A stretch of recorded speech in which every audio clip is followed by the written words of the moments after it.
Ezekiel chapter 32. 12 years after King Jehoiakim and the rest of us had been led away as prisoners to Babylonia, the Lord spoke to me on the first day of the 12th month. He said, Ezekiel, son of man, condemn the king of Egypt, and tell him I am saying, You act like a lion roaming the earth, but you are nothing more than a crocodile in a river, churning up muddy water with your feet. King of Egypt, listen to me. I, the Lord God, will catch you in my net, and let a crowd of foreigners drag you to shore. I will throw you into an open field where birds and animals will come to feed on your body. I will spread your rotting flesh over the mountains and in the valleys, and your blood will flow throughout the land and fill up the streams. I will cover the whole sky and every star with thick clouds, so that the sun and moon will stop shining. The heavens will become black, leaving your country in total darkness.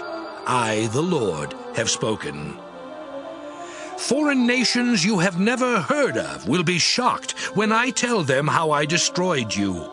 They will be horrified, and when I flash my sword in victory on the day of your death, their kings will tremble in the fear of what could happen to them.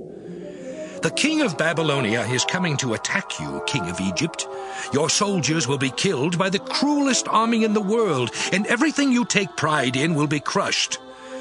I will slaughter your cattle that graze by the river, and no people or livestock will be left to muddy its water.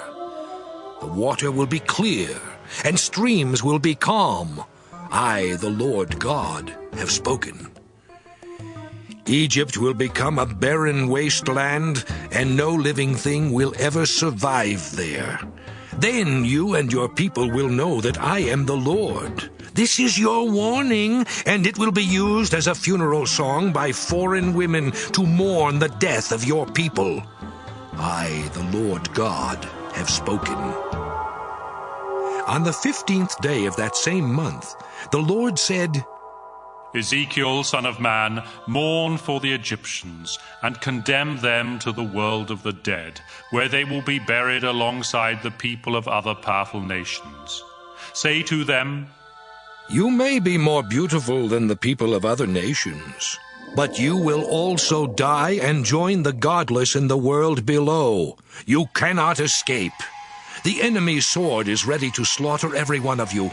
Brave military leaders killed in battle will gladly welcome you and your allies into the world of the dead. The graves of soldiers from Assyria are there. They once terrified people, but they were killed in battle and now lie deep in the world of the dead. The graves of soldiers from Elam are there. The very sight of those godless soldiers once terrified their enemies and made them panic.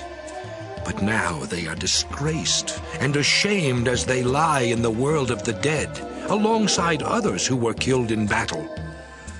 The graves of soldiers from Meshech and Tubal are there. These godless soldiers who terrified people were all killed in battle. They were not given a proper burial like the heroes of long ago, who were buried with their swords under their heads and with their shields over their bodies. These were the heroes who made their enemies panic. You Egyptians will be cruelly defeated, and you will be buried alongside these other godless soldiers who died in battle. The graves of kings and leaders from Edom are there. They were powerful at one time. Now they are buried in the world of the dead with other godless soldiers killed in battle. The graves of the rulers of the north are there, as well as those of the Sidonians. Their powerful armies once terrified enemies. Now they lie buried in the world of the dead, where they are disgraced like other soldiers killed in battle. The Lord God says, When your king of Egypt sees all of these graves, he and his soldiers will be glad they are not the only ones suffering.